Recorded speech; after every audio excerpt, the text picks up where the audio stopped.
As the eldest daughter of Emperor Kraz, Zara was expected to select a mate who would strengthen the military might of their empire. But in her secret heart, she had grown fascinated by the newest species to join the Galactic Alliance humans.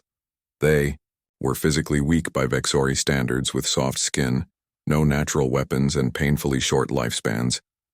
Yet they had expanded across the stars with remarkable speed, forming alliances where the Vexori would have simply conquered. A soft chime indicated someone at her chamber door. "Enter Zara," commanded her voice deep and resonant. Her most trusted advisor, Lox, stepped into the room, his old scales dulled with age. "Your Highness, the final preparations for tomorrow's ceremony are complete. All 23 Vexori candidates have arrived and await your inspection." Zara turned from the view of the capital city. Her violet eyes narrowed. "Have any representatives from the human embassy responded to my invitation?" Lox shifted uncomfortably his tail, spikes clicking against the crystal floor. "Highness, the Council of Elders has expressed concern about your interest in the humans. They believe such attention is beneath your status." The princess moved closer to her advisor, towering over him by nearly 2 feet. "I did not ask what the elders think. I asked if the humans responded, 'Yes, Highness.' Their ambassador has accepted and will attend with a small delegation. Though I must inform you that allowing aliens to witness the sacred selection is unprecedented. That is why I must do it," Zara replied. "We cannot continue to isolate ourselves from the Galactic Alliance. The old ways have served us well, but times change. And so must the Vexori." Lox bowed his head but could not hide his disagreement.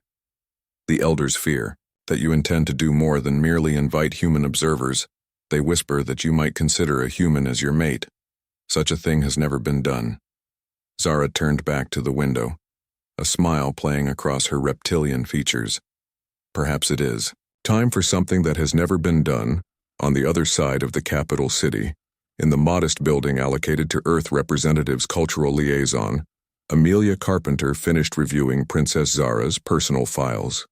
Her job involved understanding Vexori customs to prevent diplomatic incidents, but lately the princess had requested numerous private meetings, asking endless questions about Earth and human culture. "Ambassador Taylor thinks she's just gathering intelligence," Amelia said to her brother, who sat across from her in their shared living quarters. "But I think there's more to it."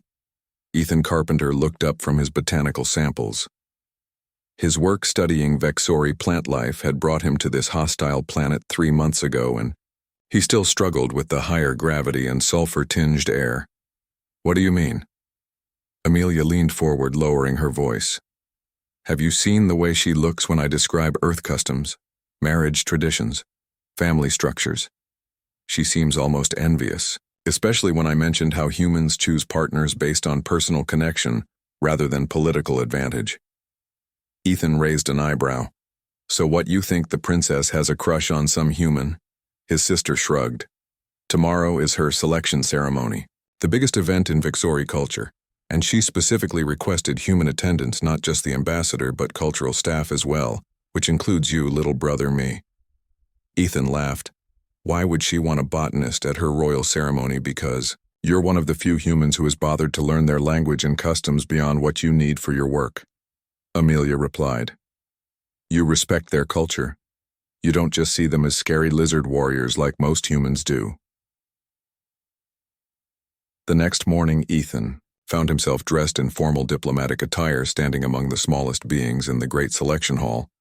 The Vexori towered over the human delegation, their ceremonial armor glittering under the light of countless floating crystals. The hall itself was carved from a single massive gemstone, the walls reflecting light in hypnotic patterns. Ambassador Taylor leaned toward Ethan. "Remember basic protocol. No sudden movements. No showing teeth when you smile. And whatever happens, do not express surprise or disgust at the ceremony of scales. The princess will shed her juvenile skin today, and it is considered their most sacred moment." Before Ethan could respond, trumpets sounded, announcing the arrival of Princess Zara. The crowd of Vexori nobility dropped to one knee, their tail spikes raised in salute. The human delegation followed suit, carefully mimicking the posture. Without the tail display, Princess Zara entered the hall and Ethan could not help but stare. She wore ceremonial armor that accentuated her powerful frame.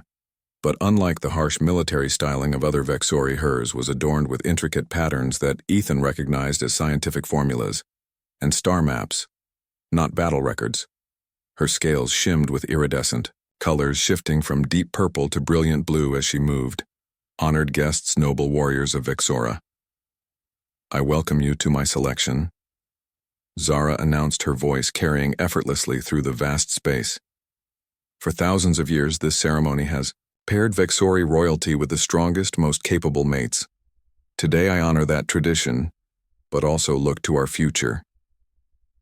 The princess paused, her gaze sweeping across the assembled crowd, until it stopped directly on the human delegation. In recognition of our growing role in the Galactic Alliance, I have invited representatives of Earth to witness our sacred ritual. And I have made another unprecedented decision. Murmurs spread through the crowd as the Vexori nobility shifted uneasily. I open my selection to candidates of all species, including humans. The hall erupted in hisses and tail strikes of protest. The human delegation froze in shock. Ambassador Taylor looked horrified as he realized the diplomatic nightmare unfolding. Ethan watched as Zara stood unmoved by the outrage, her posture reflecting absolute authority. She had just shattered thousands of years of tradition with a single statement, and somehow in that moment, he understood exactly why she had done it. She was forcing change upon her people in the only way they could not refuse. Through their most sacred tradition, the selection was governed by ancient laws that even the emperor could not overrule. If Princess Zara chose to include other species, no one could legally stop her as the chaos continued. Ethan noticed Princess Zara looking directly at him. Her inner eyelids blinked slowly, and what he had learned was a Vexori expression of curiosity and challenge. And in that moment, as shocking as it seemed, Ethan wondered if the princess had already made her selection long before the ceremony had begun. The selection hall remained in uproar for nearly an hour as the Vexori nobility protested Princess Zara's unprecedented announcement. Emperor Kraz himself finally rose from his throne, his massive frame dwarfing even the tallest warriors in the room. Silence, he commanded, his voice cutting through the chaos like a blade. My daughter acts within her rights according to the ancient laws. The selection is hers to conduct as she sees fit. The emperor turned his gleaming yellow eyes toward the human delegation. Though I question the wisdom of such a decision. Ambassador Taylor stepped forward, bowing deeply to the emperor. Your Majesty, I assure you that Earth had no knowledge of the princess' intentions. We are as surprised as your people. Zara moved to stand beside her father, her head held high. Father, the Vexori Empire has remained strong, because we adapt. When we first ventured to the stars, we adapted our bodies to survive in hostile environments. When we encountered the Drax Collective, we adapted our weapons to overcome their defenses. Now we must adapt once more, but in our thinking, not our technology. The emperor regarded his daughter with a mixture of frustration and pride. You have always been stubborn, Zara. But remember this, a selection once made cannot be unmade. Choose wisely for the sake of our empire, with ceremonial order. Restored, Princess Zara announced the formal beginning of the selection trials. According to tradition, each candidate would face 3 challenges designed to test their worthiness. The trials of strength, wisdom, and vision would take place over 7 days as the Vexori candidates stepped forward to present themselves. Ethan noticed how different they appeared from Princess Zara. Where she carried herself with thoughtful grace, they moved with aggressive power. Where her eyes showed curiosity, theirs displayed only hunger for victory. Later that evening, Amelia paced their quarters furiously. We need to leave the planet immediately, she told her brother. The ambassador is drafting emergency evacuation orders. This situation could turn violent any minute. Ethan sat calmly reviewing his notes on Vexori culture. I don't think violence is what Princess Zara wants. Quite the opposite. His sister stopped pacing to stare at him. Are you insane? Did you see how those warriors reacted? They looked ready to tear us apart. And the emperor barely controlled them, but he did control them, Ethan pointed out. And Zara knew he would. The Vexori respect their traditions above all else. Even when they hate the outcome, they follow the ancient laws. A soft chime interrupted their conversation. Amelia checked the door monitor and gasped. It's Princess Zara's personal guard. When she opened the door, a towering Vexori warrior in royal colors stood outside. Princess Zara requests the presence of Ethan Carpenter. In the royal gardens, he announced. Amelia stepped protectively in front of her brother. For what purpose? The information is for Ethan Carpenter alone. The guard replied, The princess assures your brother's safety on her honor as heir to the empire. 20 minutes later, Ethan found himself walking through the famous royal gardens of Vexora. The air here had been specially modified to support both Vexori and off-world plant species, creating a strange but beautiful collection of life from across the galaxy. The path wound through massive carnivorous flowers, glowing fungal forests, and delicate crystalline plants, unique to this world. Princess Zara waited in a secluded clearing surrounded by what Ethan recognized as Earth specimens, roses, orchids, and even an oak sapling grew in carefully maintained environmental bubbles. You recognize them, Zara said. Noticing his surprised expression, These are from Earth. Ethan replied, amazed at the collection. Some of these species are difficult to grow even in their native environment. The princess approached him, moving with surprising grace for her size. I have studied your world extensively. Botanist Carpenter, your plant life fascinates me. So delicate, yet surprisingly resilient. Just like your species, Ethan realized he was alone with the heir to the Vexori Empire, a civilization known for its warrior culture and quick temper. Yet he felt no fear, only curiosity. Why did you invite me here? Your Highness. Zara gestured to a bench designed for Vexori proportions but usable by humans. I have reviewed your research work. Your understanding of adaptive biology is impressive, and unlike most humans, you have taken time to learn our language, our customs, our biology. I respect your culture, Ethan said carefully. Your species has accomplished remarkable things, as has yours. The princess replied, You humans lack our physical strength, our natural weapons, our lifespan. Yet in barely 1,000 years, you have spread across hundreds of worlds, built alliances with species who would have destroyed you, and created art and music that even my people find moving. You adapt, not through evolution but through innovation. She leaned closer, her violet eyes studying him intently. Tomorrow, the selection. Trials begin. 23. Vexori warriors will compete for the honor of becoming my mate. But I have already studied their records. They seek only personal glory, not the future of our empire. Ethan suddenly understood what she was suggesting. You can't be serious, Your Highness. I'm not a candidate. Why not? Zara asked, her scales shifting to a deep blue that Ethan recognized as a sign of serious intent. Because I'm human.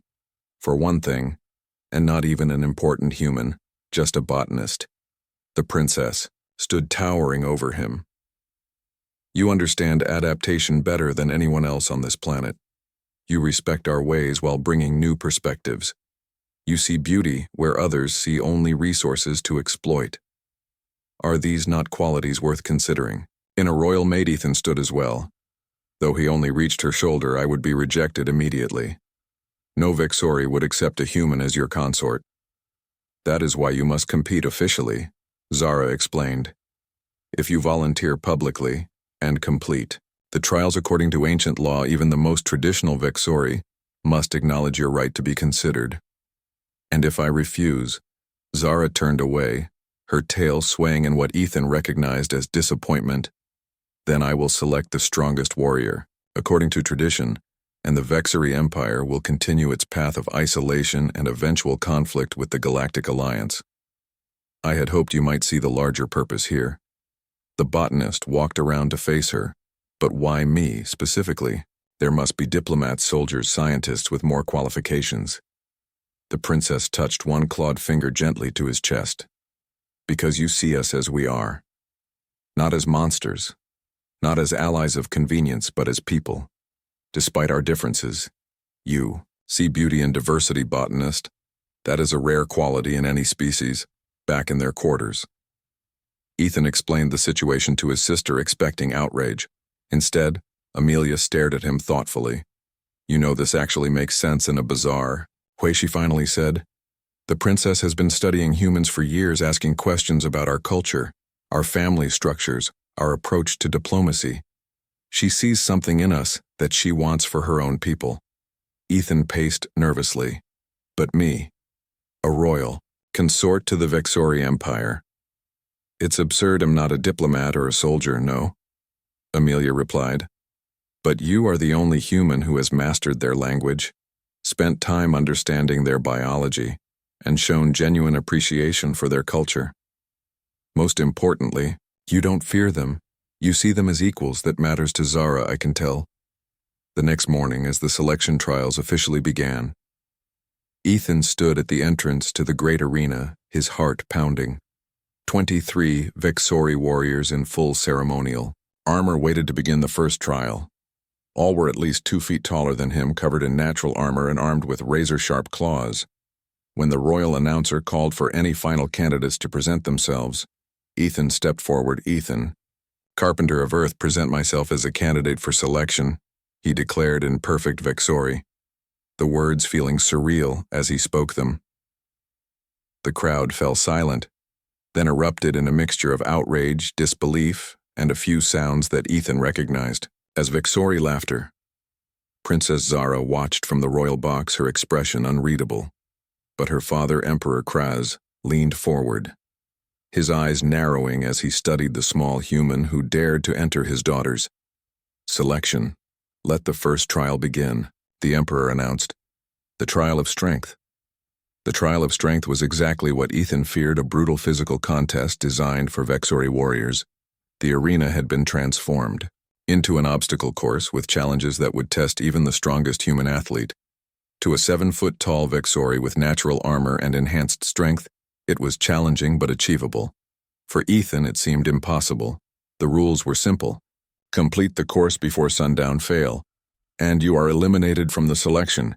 Ethan studied the course while the Vexori candidates prepared. Their confidence was obvious as several warriors glanced at the human with what could only be described as predatory amusement. Amelia, who had been granted permission to attend as Ethan's support, stood nearby. "If you want to withdraw, now is the time," she whispered. "No one would blame you." Ethan shook his head. "I need to at least try. The princess is risking everything by including humans in the selection. If I back out now, it reinforces every Vexori belief that humans are weak and unworthy." His sister squeezed his shoulder. "Just remember what you told me about Vexori biology. They evolved on a high-gravity world with predators in every environment. They are built for power, not efficiency. The first obstacle was a climbing wall nearly 40 feet high, with deliberately unstable handholds. The Vexori warriors scaled it easily, using their claws to dig into the surface." Ethan watched carefully, noting how the wall was constructed. From his research on Vexori architecture, he recognized the pattern of the stones. When his turn came, instead of attacking the wall directly, Ethan moved to its far edge, where a decorative column stood. The warriors had ignored it, focusing on the direct path.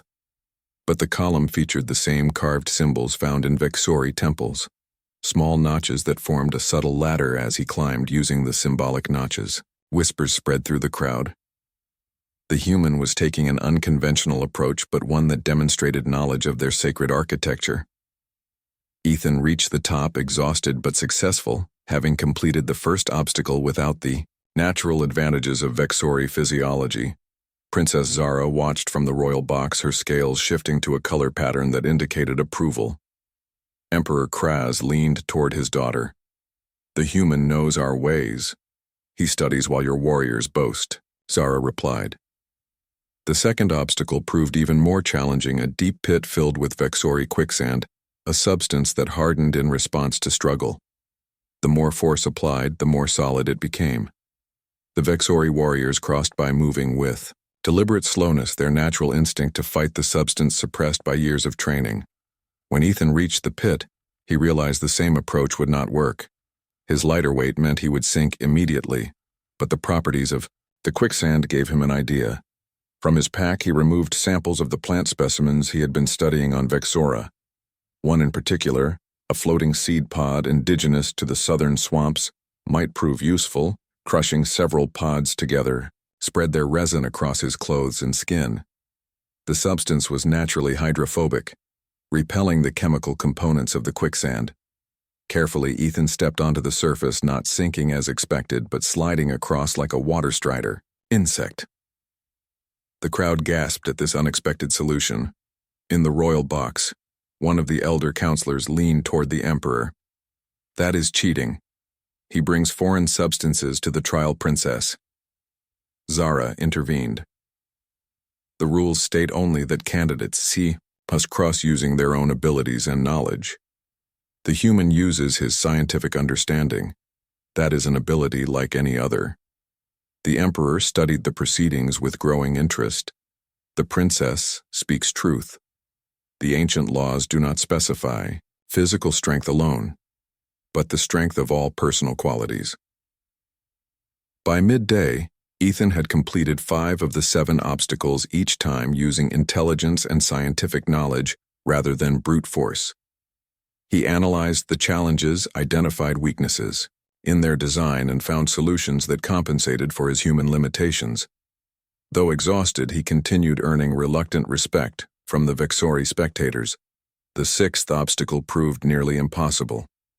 A series of weighted platforms that required precise balance and timing. The Vexori, with their powerful tails, used them as counterbalances, moving across with relative ease. Ethan studied the pattern, recognizing it as similar to a mathematical sequence. When his turn came, Ethan moved differently than the warriors. Instead of trying to balance on each platform, he calculated the precise moment when multiple platforms would align, creating a briefly stable path. Timing his movements perfectly, he raced across during these momentary alignments, reaching the other side as the platforms collapsed behind him.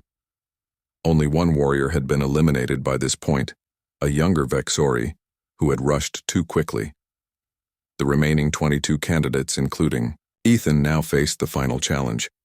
The gauntlet of elements required candidates to cross through 4 chambers each, containing one of the sacred elements of Vexori cosmology: fire, water, air, and earth. Each chamber presented environmental extremes that tested physical endurance. The Vexori warriors entered the chambers, their natural armor protecting them from the worst effects. Ethan hesitated, knowing the temperatures and pressures inside exceeded human tolerance. Princess Zara watched intently, her claws digging into the stone railing. She had not anticipated how the final challenge might be lethal to a human. The ancient trials had never considered non-Vexori physiology. Ambassador Taylor approached the royal box. "Your Highness, I must object. This final trial will cause severe injury or death to any human." Zara turned to her father, who studied the situation with narrowed eyes. The emperor raised his hand. "The human candidate has earned respect by completing the previous obstacles. I grant him the right of adaptive approach. This ancient provision rarely invoked allowed candidates to demonstrate equivalent skills. If a traditional approach proved impossible, Ethan would need to prove his worthiness through a different, but equally challenging test." Ethan bowed to the emperor, grateful for this concession. But what would constitute an equivalent challenge? Looking at the elemental chambers, he had an idea. The Vexori sacred elements represented not just physical substances but philosophical concepts. Fire symbolized transformation. Water represented adaptation, air embodied wisdom, and earth stood for endurance. If he could not physically endure the chambers, perhaps he could demonstrate mastery of their symbolic meaning. Approaching the royal judges, Ethan proposed his alternative. For fire, he would demonstrate transformation by showing how earth plants had been modified to survive on Vexora. For water, he would prove adaptation by demonstrating how his own body had begun adapting to Vexori atmospheric conditions. For air, he would display wisdom by solving an ancient Vexori philosophical puzzle.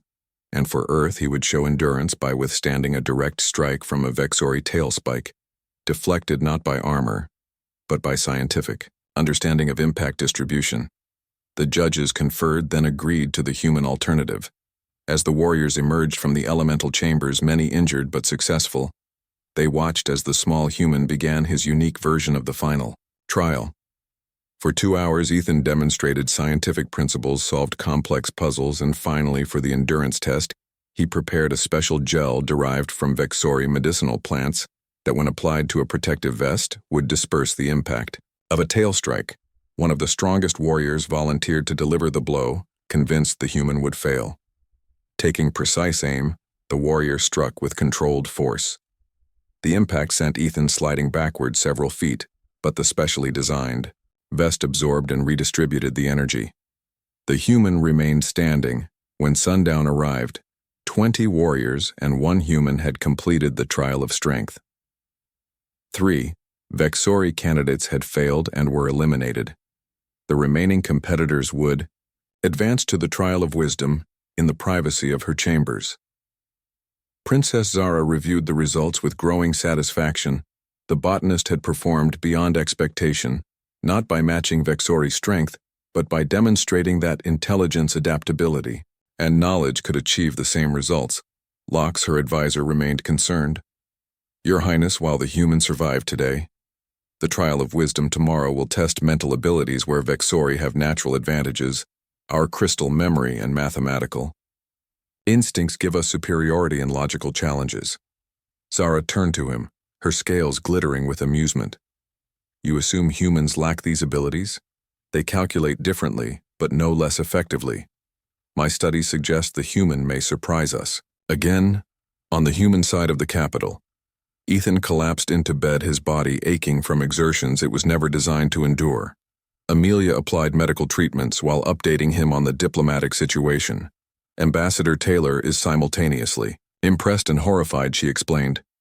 The Vexori warriors are apparently discussing your performance with respect, which has improved relations. But half the nobility still wants you executed for desecrating their sacred ceremony. Ethan smiled weakly, asking, will I survive long enough to face the trial of wisdom tomorrow? His sister nodded. If you can survive today, you can survive anything. And tomorrow plays to your strengths. Mental challenges favor someone who spends their life solving scientific puzzles. But Ethan knew the Vexori minds worked differently than human ones. Their crystal memory allowed perfect recall. Their mathematical abilities were instinctive, not learned. He would need to find advantages where he could as night fell over. The Vexori capital rumors spread through both alien and human communities. The human candidate had survived the trial of strength, not through physical power, but through intelligence and cultural understanding.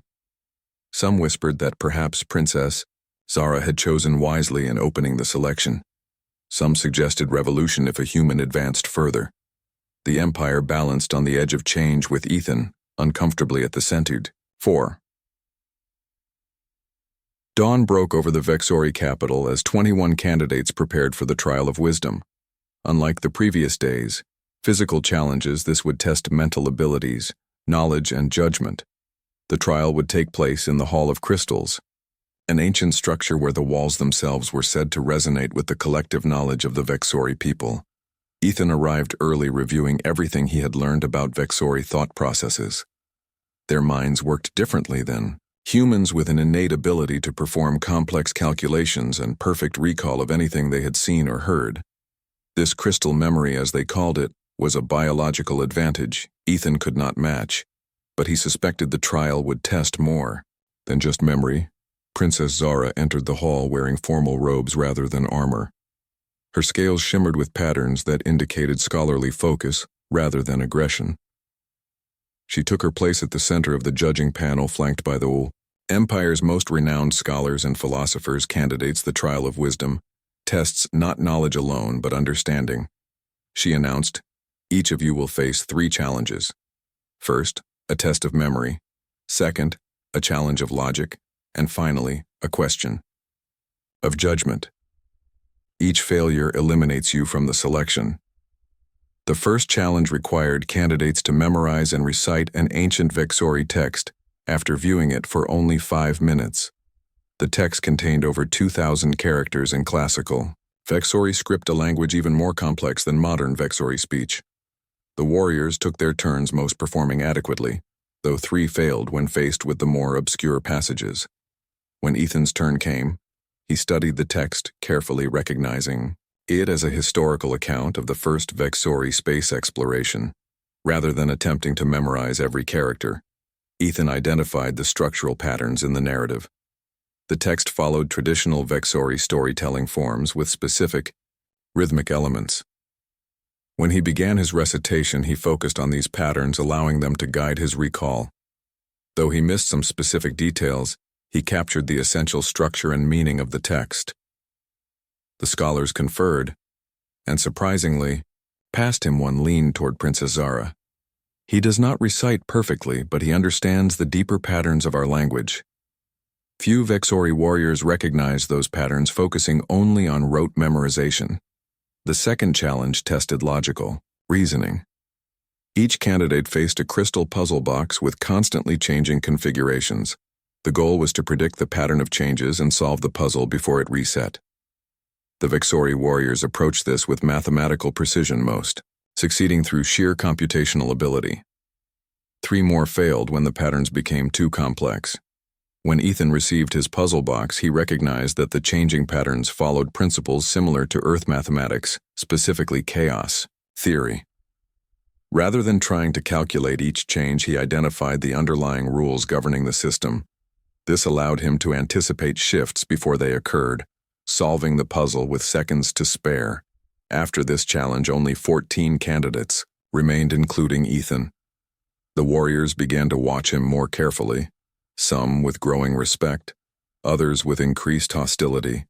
The final wisdom challenge would eliminate half the remaining candidates.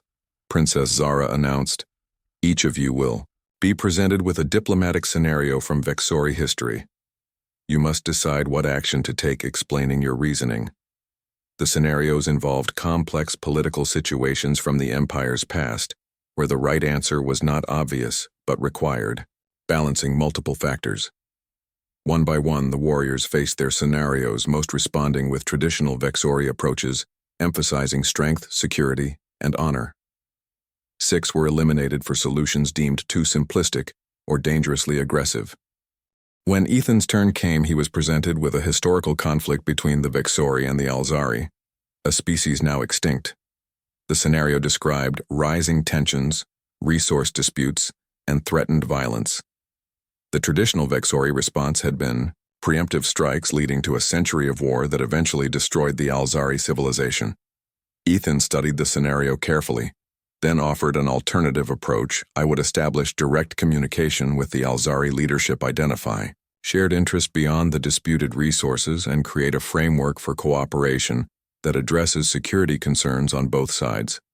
Specifically, I would propose joint development of the contested region with shared benefits and responsibilities." The scholars exchanged glances, some showing surprise, others disapproval. Princess Zara leaned forward. "This approach contradicts historical Vexori policy. Why do you believe it would succeed?" Ethan met her gaze. "Because the Alzari extinction represents one of the greatest losses in galactic history. Their artistic achievements, scientific knowledge, and unique perspective vanished forever. The victory cost the Vexori Empire more than the war itself." True wisdom sometimes means questioning traditional approaches when they lead to unnecessary destruction. A murmur spread through the hall. The human had challenged not just the scenario, but Vexori history itself. Emperor Kraz, who had been observing silently, rose to his feet. "You suggest our ancestors acted without wisdom, human?" he said, his voice dangerously quiet. Ethan bowed respectfully. "I suggest only that wisdom grows with time, Your Majesty. What seemed wise in one era may be recognized as limited in another. That is the nature of progress. The greatest civilizations learn not just from their successes but from their mistakes." The Emperor studied him for a long moment, then surprisingly inclined his head. "The human advances to the final trial," he declared. "My daughter spoke truly when she said other perspectives might bring value to our empire." 7 candidates now remained for the final trial. 5 Vexori warriors of the highest rank. Commander Crux, son of a noble house and favorite among many of the elders. General Vex, a decorated military leader with dozens of victories. Commander Thrax, known for both strategic brilliance and adherence to tradition. Admiral Zorex, the Emperor's own nephew, and Captain Draz, youngest of the warriors, but renowned for innovation in battle, and one human botanist. That evening, Amelia found her brother in their quarters surrounded by Vexori historical texts. "You survived," she said with relief. "The ambassador is stunned. Half the diplomatic corps had bets against you making it past the first challenge." Ethan looked up from his studies. "Tomorrow is the trial of vision," he said, "the most important and most subjective of the challenges. Each candidate must present their vision for the future of the Vexori Empire. What it should become. What challenges it faces, how the royal consort would contribute to that future. And you have a vision?" Amelia asked. He nodded slowly, working on it. The Vexori stand at a crossroads. Their military power is unmatched, but their isolation grows. Their technology advances, but their cultural development has stagnated. They conquered hundreds of worlds, but struggle to maintain them without constant conflict. His sister sat beside him. "You really care about them, don't you? This isn't just about surviving the trials anymore." Ethan considered this. For centuries, humans feared the Vexori. We saw them as the ultimate warriors, conquering, spreading through the galaxy. But they've reached the limits of what conquest alone can achieve. Princess Zara sees that even if most of her people don't yet. The final morning arrived, with unprecedented crowds gathering to witness the conclusion of the most controversial selection in Vexori history. The remaining candidates would present their visions to not just the royal family, but the entire Council of Elders, representatives from every Vexori colony world, and delegates from the Galactic Alliance. The massive amphitheater fell silent as Princess Zara took her place at the center of the judging panel. "Today we conclude the selection," she announced. "Each candidate will share their vision for our empire. The vision that best serves our future will determine my choice." The Vexori warriors presented their visions one by one. Commander Crux spoke of expanding military dominance, creating buffer zones around Vexori space to ensure security. General Vex proposed technological advancement, focusing on weapons development to maintain superiority. Admiral Zorex suggested diplomatic initiatives, but only as a means to identify weaknesses in potential rivals. Captain Draz offered the most progressive vision among the warriors, proposing selective alliances with compatible species while maintaining Vexori independence. When Ethan's turn came, he stood before the assembly, aware of the weight of this moment. His vision would either bridge two worlds or end in humiliation. The Vexori Empire stands at the height of its power. He began, "Your military unmatched, your territories vast." But history teaches us that empires reaching such heights face a critical decision: continue the strategies that brought success or evolve to address new realities. He activated a holographic display showing Vexori expansion over centuries.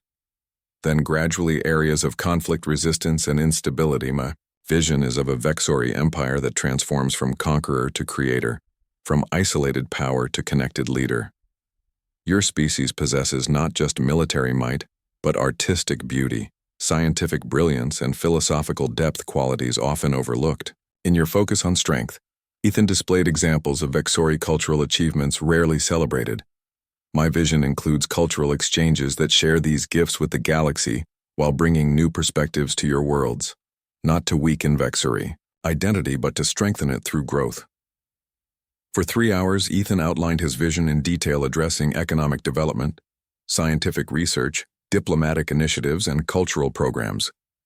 He proposed specific policies, reforms, and initiatives, drawing on his knowledge of both Vexori history and successful approaches from other worlds. As he concluded, Ethan addressed Princess Zara directly. "As consort, I would serve as both bridge and guardian, bringing new perspectives while honoring Vexori traditions, helping the empire transition from feared conqueror to respected leader. True strength lies not just in the ability to destroy, but in the wisdom to create, to connect, and to inspire." When he finished, the amphitheater remained silent.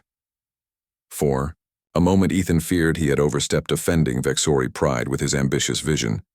Then, from an unexpected source, Emperor Kraz himself, came a slow, deliberate sound that Ethan recognized as Vexori applause.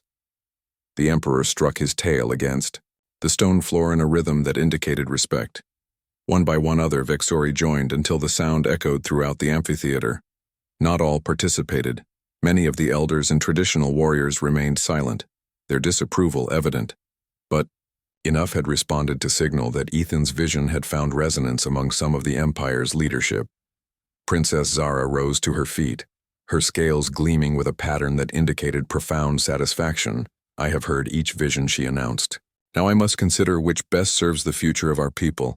My decision will be announced at tomorrow's ceremony." That night, as Ethan prepared for the final ceremony, Ambassador Taylor visited him. "The entire human delegation is in an uproar," he said. "Some believe you have actually succeeded in winning the selection, others fear if you do, it will trigger civil war among the Vexori. The Emperor himself has requested genetic compatibility studies from our medical team." Ethan looked up surprised. "Are you saying he accepts the possibility of his daughter choosing a human?" The ambassador nodded cautiously. "The Emperor is pragmatic. If his daughter chooses you, he will support her decision, but many others will not. Even now, some Vexori nobles threaten to withdraw from the Empire if a human becomes royal consort." As dawn approached, Ethan realized whatever happened next would forever change relations between humans and Vexori. For better or worse, he had become the focal point of a turning point in galactic history. Tomorrow, Princess Zara would make her choice and the galaxy would never be the same. The day of decision arrived with the Vexori capital transformed by ceremonial decorations. The Grand Plaza outside the Imperial Palace filled with citizens, colony representatives and visitors from across the Galactic Alliance. Security was unprecedented, with both Vexori Imperial Guards and human peacekeepers working together to maintain order. Inside the palace throne room, the remaining candidates prepared for the final ceremony. Commander Crux approached Ethan, his towering frame casting a shadow over the human scientist. "You have survived the trials, human," he said, his voice a low rumble, surprising Ethan with its lack of hostility.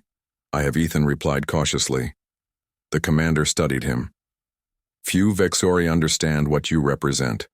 The princess sees further than most of us. That is why she is fit to rule." He extended a clawed hand in the traditional Vexori salute of respect. "Whatever happens today, you have earned your place among the final candidates." Not all shared this perspective. Admiral Zorex, the Emperor's nephew, made his contempt clear, keeping his distance, his tail spikes raised in warning. General Vex remained neutral, while Captain Draz, the youngest candidate, showed genuine curiosity, asking Ethan questions about Earth culture. Amelia found her brother in the preparation chamber. "You look surprisingly calm for someone about to potentially become consort to an alien empress," she said. Ethan adjusted his formal attire, a combination of Earth diplomatic uniform and Vexori ceremonial elements designed by cultural specialists from both worlds. "I think I've accepted all possible outcomes," he replied.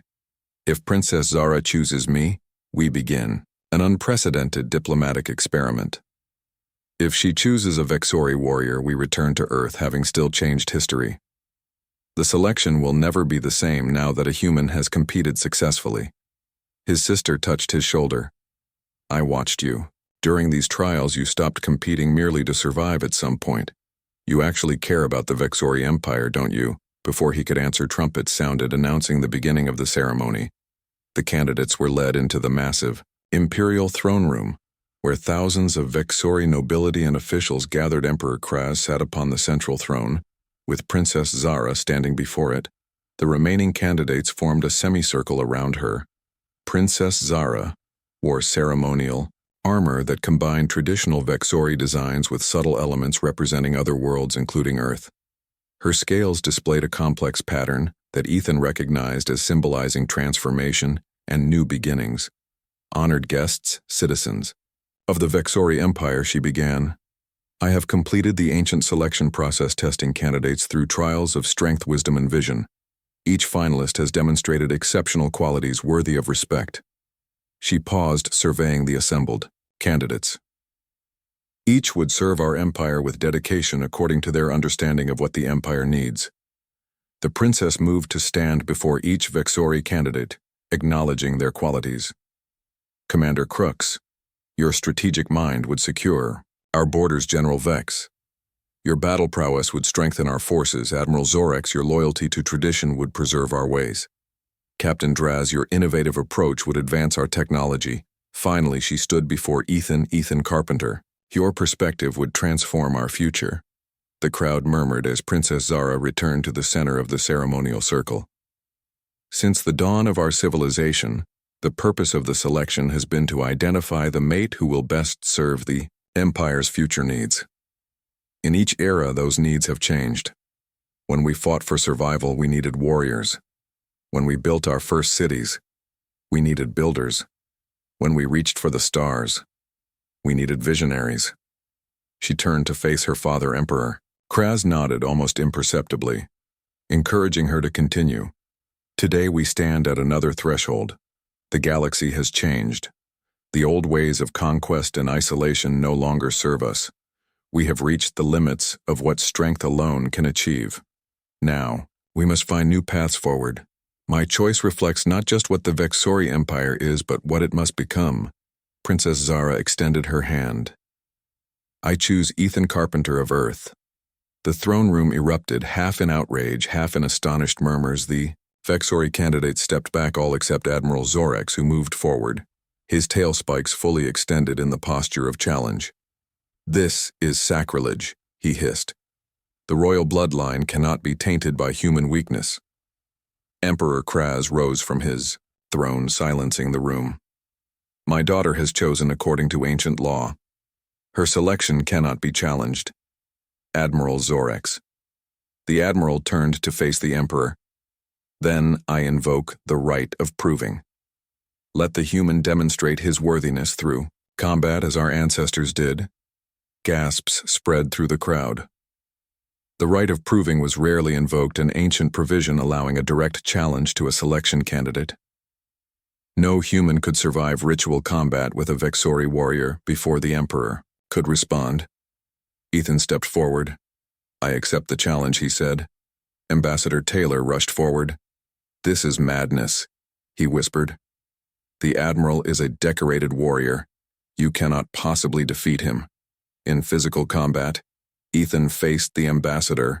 The right of proving is part of their most sacred traditions. If I refuse, I undermine everything. Princess Zara has worked for. I must follow their ways. Princess Zara approached her father, speaking quietly. The human cannot win traditional combat. The Emperor studied the situation carefully. The right of proving tests worthiness, not merely combat skill, he announced. The challenge will proceed, but as with the trial of strength, the human may demonstrate equivalent qualities through alternative means, Admiral. Zorex hissed in frustration, but could not argue with the Emperor's interpretation of ancient law. The challenge would take place immediately in the ceremonial combat ring at the center of the throne room, as preparations began. Ethan conferred quickly with Amelia. This isn't just about winning a fight, is it? She asked. He shook his head. It's about proving I understand and respect their ways while still bringing something new. If I fight like a Vexori, I lose. If I fight only like a human, I lose. I need to find the middle path. The combat ring was prepared, a circular area 30 feet across with the imperial family and nobility. Watching from elevated platforms, Admiral Zorex entered first, his massive frame covered in ceremonial armor that left his natural weapons exposed. His tail spikes gleamed in the light, deadly and precise. Ethan entered, wearing only lightweight protection, knowing heavy armor would slow him without providing sufficient defense against Vexori strength. He carried no weapons but wore a small pack containing scientific equipment. The Emperor raised his hand. Let the proving begin. Admiral Zorex charged immediately, his speed surprising for his size. Ethan dodged narrowly, avoiding the first attack.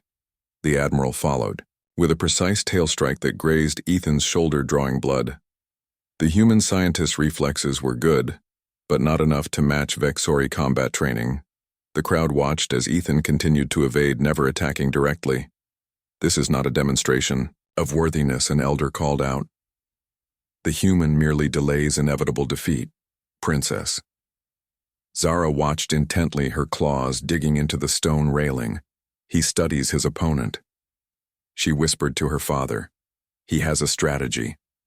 After several minutes of defensive maneuvering, Ethan had collected the data he needed. The Admiral's attack patterns showed predictable rhythms despite their ferocity. From his pack, Ethan removed a small device and activated it. A high-pitched sound filled the combat ring, inaudible to humans but perfectly calibrated to Vexori. Hearing Admiral Zorax faltered momentarily, his inner eyelids closing in discomfort. The sound matched the resonant frequency of Vexori ear structures, causing disorientation without permanent harm. "This is trickery," the Admiral roared, recovering quickly. But Ethan had gained valuable seconds activating a second device that released a fine mist into the air. The particles settled on both combatants, seemingly harmless. What the Admiral did not know was that Ethan had studied Vexori biology extensively. The mist contained compounds that temporarily dulled the Admiral's natural armor sensors, microscopic structures that allowed Vexori to detect approaching threats. Without these sensors, his reactions slowed. Now Ethan changed tactics. Instead of avoiding combat, he began using the Admiral's own momentum against him, applying principles of physics rather than matching strength for strength. When the Admiral charged, Ethan redirected his force, causing him to overshoot his target. When tail strikes came, Ethan used the Admiral's weight distribution to unbalance him. The crowd watched in growing amazement as the small human not only survived, but began controlling the flow of combat. The Admiral grew, increasingly frustrated, his attacks becoming less precise, more driven by anger. Ethan maintained his focus, using science and strategy to compensate for physical disadvantage. Finally, the Admiral unleashed his most powerful attack, a combination strike, designed to overwhelm any defense. But Ethan had anticipated this. From his studies of Vexori combat techniques, he recognized the pattern. At the perfect moment, he sidestepped, placing his final device, a small adhesive pad, directly onto the Admiral's exposed chest plate. The device activated, sending a mild electrical charge through the Admiral's nervous system, not enough to cause harm but precisely calibrated to temporarily disrupt the neural pathways controlling his tail. The Admiral's primary weapon suddenly became unresponsive. In the moment of confusion, Ethan moved inside the Admiral's guard, applying pressure to specific points on the Vexori anatomy that he had identified through his research. Within seconds, the Admiral found himself immobilized, unable to continue fighting without risking serious injury. The combat ring fell silent as Emperor Kraz rose to his feet. "The proving is complete," he announced. "The human has demonstrated worthiness not through superior strength but through superior understanding. Using knowledge of our biology, our combat techniques, and our weaknesses, he has prevailed. This too is strength." Admiral Zorax slowly regained control of his movements as the effects of Ethan's devices wore off. With great reluctance, he performed the gesture of concession, bowing his head to Ethan. "This day I have learned that strength takes many forms." He admitted the princess has chosen wisely.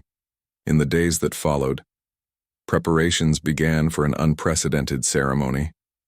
The bonding of Princess Zara, heir to the Vexori Empire, to Ethan Carpenter. Human scientist representatives arrived from across the Galactic Alliance to witness this historic union. Genetic specialists from both species worked together, implementing Princess Zara's revolutionary research on cross-species compatibility. Diplomatic teams drafted new agreements between Earth and the Vexori Empire, establishing frameworks for cultural exchange, scientific collaboration, and mutual defense.